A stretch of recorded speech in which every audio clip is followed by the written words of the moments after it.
Jumpa lagi bersama saya DA pakai videonya. Kali ini saya akan membuat tutorial bagaimana caranya supaya gampang masuk ke widget point maupun bagaimana biar aplikasi berjalan lancar.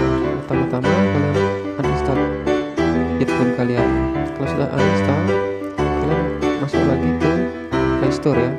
Di saat itu kalian download lagi dan tunggu sampai selesai.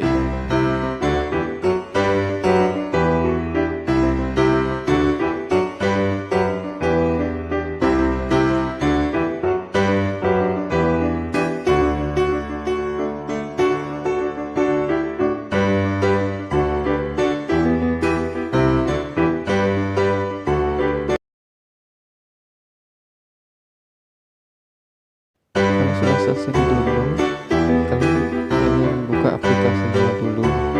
Jadi biarkan beberapa detik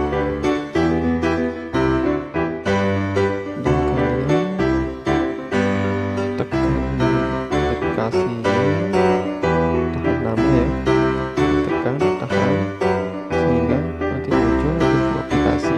Setelah muncul info aplikasi, kalian pilih hapus data. Di sana nanti ada dua pilihan,